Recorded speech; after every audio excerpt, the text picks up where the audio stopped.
Smoked beef brisket. It's juicy, beefy, and delicious. Let's get into this. We're using a USDA choice cut brisket. We have some prep work. The most important step, give it a smack. Once you're satisfied with your smack, it's time to do some trimming. We got this out of the cryovac. Be sure to use a nice sharp knife when you're doing this, and take your time. We trimmed off about a pound of fat, and now we're gonna hit it with a binder. We're using Baron Burton's Fireshire sauce. All this is a spicy Worcestershire sauce. We're gonna get that binder on both sides, then we gotta hit it with our favorite rub. We're using a combination rub, so we're gonna start with Killer Hog's Texas Brisket Rub.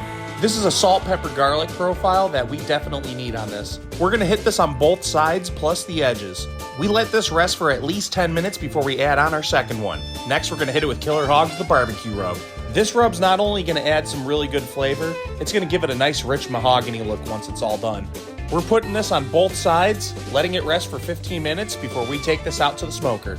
While that's resting, we're gonna start up the Char Griller Gravity 980. We're smoking on Big Red, 250 degrees Fahrenheit until you hit 185 degrees Fahrenheit internal. Depending on the size of your brisket, this could take anywhere from 10 to 15 hours. 11 hours later, we're wrapping this into some pink butcher paper. I'll be honest, wrapping my brisket is not my strong suit.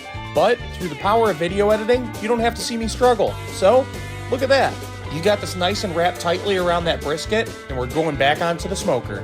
We're smoking this until you hit 203 degrees Fahrenheit internal. Then, we're letting it rest in our Yeti cooler for 2 hours. After about 16 hours, this brisket is ready to go. This part of the job is great because it's like you're unwrapping a Christmas present.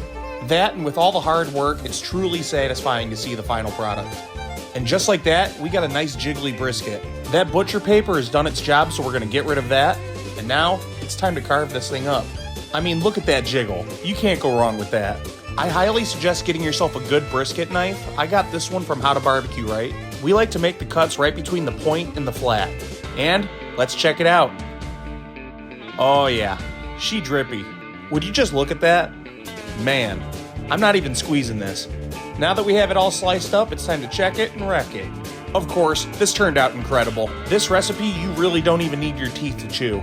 This brisket literally melts in your mouth. It's insane. Like what we're cooking? Be sure to like, follow, share, and subscribe. And as always, we'll see you guys at the next barbecue.